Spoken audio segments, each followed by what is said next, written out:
dito, hindi sila ganyan. Kahit wala kang natapos at marunong ka, marami kang experience at alam mo yung gagawin mo, i-hire ka nila. Kasi, hello everyone! Good morning! Nandito kami sa forest, nag-ikot-ikot. Kasi today is Sunday! So dito kami namasyal. Kasi dito yung favorite place ni Cherry at ni LJ at ni Adam. Kasi ayaw na daw nila mag-shopping. Kasi ano daw doon, ang gulo daw sa town. So sa forest muna kami. Han, say hello!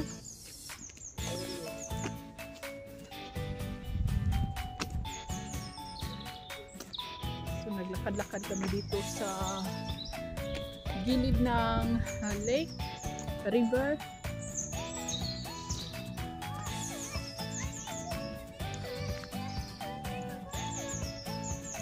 Where you want to go, Adam? Adam, you want to find a mushroom? You need the size like it. No! You need the bite size like it.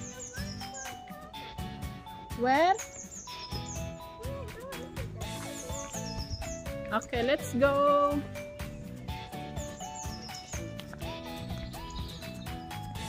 Pasukan na naman bukas. So, day off ko bukas. Pero may training ako from 1 o'clock to 3. Ano yun? Zoom call.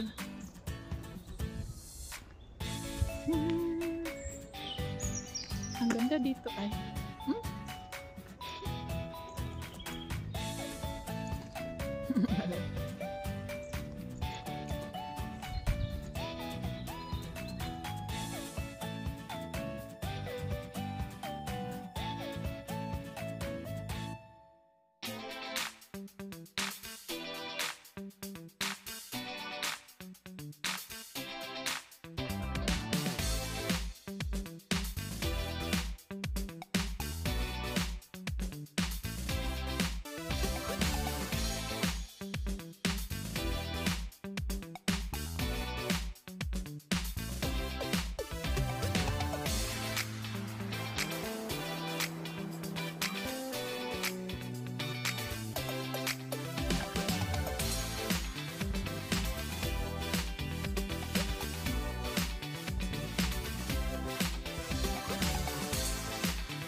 Adam, let's go.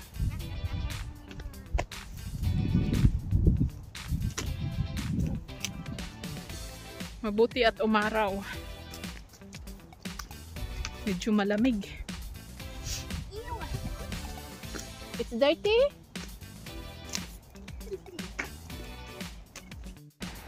So nagpahinga muna kami. Nandito si Adam sa gilid. Yan, nakaupo lang kami dito sa sahig. Yan.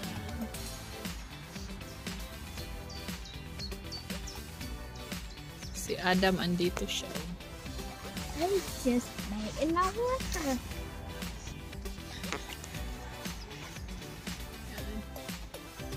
Yung dalawa na una na doon.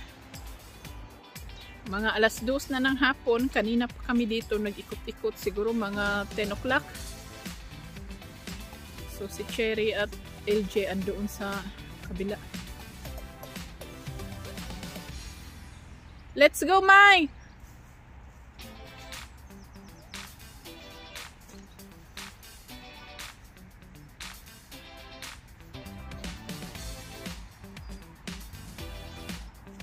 Maaraw pero malamig.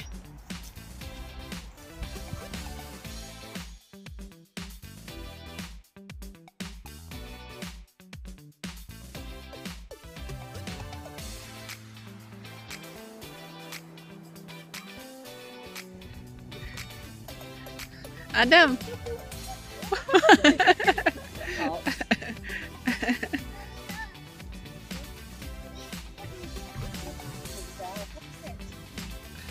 Wow, look at the very smart. Oh!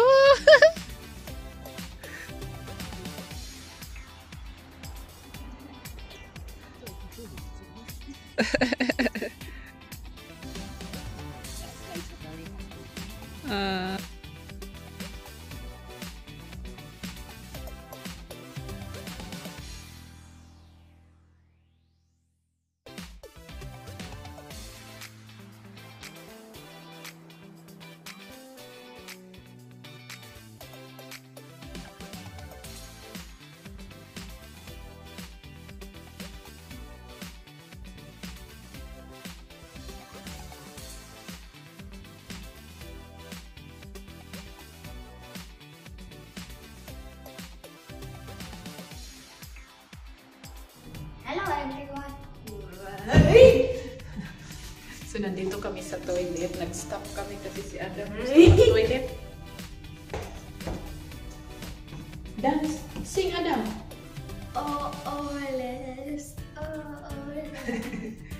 Dance! Dance! Dance! He's very funny. Hello everyone! Good morning! Kumusta na ang lahat dyan? Sa mga nag-comment, sa mga nanood ng aming videos, maraming salamat at nandyan pa rin kayo. Hindi nyo ako iniwan nung nawala kami. So, nakita ko yung mga comment nyo. Maraming salamat. So, kakahatid ko lang kay Adam doon sa loob. Nandito ako ngayon sa car park. Hindi na ako uuwi ng bahay kasi nga may Zoom training ako ng 1 o'clock hanggang 3 kasi pag umuwi pa ako ng bahay, magastos na din sa sa petrol kaya hindi na ako uuwi. Dito na lang ako sa sasakyan magantay kasi from 1 to from 1 to 3 o'clock. Matapos ako ng 3 o'clock mag-drive pa ako papunta dito, so malate na ako kasi darating ako dito mga 4 o'clock na. So dito na lang ako magantay para pagtapos ng Zoom meeting, takbo na lang ako doon sa loob ng school ni Adam. So kahapon, day off ko kahapon, namasyal kami doon sa forest. So yun yung banding namin kahapon. Kasi nga pag sa shopping center, ako magastos doon. Kaya sa forest muna kami kasi wala pang sahod. Tingin ako ng tingin sa paligid kasi may mga dumadaan tapos sinisilip nila ako dito sa loob. Kasi nga naghahanda ako para sa training ko mamaya, hinanda ko na kasi may mga doon, may mga question. May question and answer doon sa sa training na yon. So kailangan kong mag-prepare. So sa mga nagtatanong pala kung kumusta na daw yung work ko, okay naman yung work ko so far. So being head of activities, hindi siya talaga madali, nakaka-stress. Lalo pa yung bagong promote pa lang ako. Nako, akala ko madali lang siya kasi nga nag-join na ako ng activities, part na ako ng activities, but I'm not the head of activities. So gumagawa lang ako ng activities, hindi ako nagpaplano para sa susunod na mga linggo. So nung na-promote ako, so ako nang gumagawa lahat yun. Ramdam ko na yung stress kasi nga yung manager mag-ask yan sila ng 3 months ahead ng plan mo for activities. Ibigay mo yan sa kanila. And every week, gumagawa din ako ng calendar every week. So every Monday, magbibigay kami ng calendar sa lahat ng mga residente. So i-inform mo sila, meron tayong music, meron tayo nito. So please join, i-encourage mo yan sila na mag-join. So yun yung ginagawa ko. Lalo pa yung bagong promote ako, hindi ako makatulog, kakaisip kung anong activity ang gagawin ko sa susunod na mga linggo. Kasi nga minsan yung mga ibang residente na may full mental capacity, nagre-reklamo lang sila, Jenny, ano ba tong activity? Bakit pa ulit-ulit? So kailangan mong gagawa ng bagong activities, bagong ma-introduce mo sa kanila ba, hindi yung paulit-ulit na lang kasi nga magre-reklamo yan sila. Ayan, may mga horses na dadaan, ayun oh. So nagtataka yan sila kung bakit ako ayun, tumitingin siya. So kailangan mo yung i-inform yung mga residente mo na mag-join ka, i-encourage mo yan sila, yung mga family mag-ask ng mga photos. Anong ginagawa ni dad? Anong ginagawa ni mami dyan nung wala kami, hindi kami nakabisita? So, ipakita mo yung mga picture. Ito yung ginawa nila. So, tuwang-tuwa naman sila. So, aside from that, i-advertise ko yung aming mga activities sa different websites. So, meron kaming website ng aming company. So, mag-advertise ako doon. Meron pang isa pang website. So, maglagay ako doon. So, Facebook page. Ako yung humahawak ng Facebook page. So, lahat ng activities na ginagawa namin, hindi yung paulit-ulit yung minsan, yung mga special ba. So, ako yung naglalagay sa Facebook. Pero ine-enjoy ko naman siya ngayon, especially pag may mga event kami tapos very successful ba yung outcome. Ay, ang ganda ng mga feedback ng family, yung mga residente namin. So, 2 years na ako naging head of activities. Every year, na-nominate ako ng Employee of the Month. Yun. So, nakakatuwa lang. Yan, pag may mga event kami like Indian Festival, meron kaming, basta ang dami naming event, may mga costume kami. So, i-encourage ko yung mga staff, management, lahat sila, i-encourage ko sila na magsuot ng Indian costume. So, ako yung pasimuno. So, kailangan kong magsuot ng mga Indian, ano pa yung Mexican. So, meron ako niyan kasi nga, pag ikaw mag-ask ka sa kanila tapos hindi mo gagawin, hindi yan susunod sa'yo. So, kailangan mong, ikaw yung pasimuno, gawin mo din para susunod sila sa'yo. So, ayun, ang ganda ng outcome. Maglagay ako ng konting pictures, hindi yung mga residente namin, kundi yung staff lang. So, nakaka-stress pero feel ko rewarding yung job ba kasi nga after ng event. So, ang daming feedback ng family, pinipraise ka sa manager mo, ang galing ni Jenny, ang galing ng team nila, lahat ginagawa. Kasi nga, pag may mga, halimbawa, may big event kami, may mga residente na ayaw mag-join sa amin.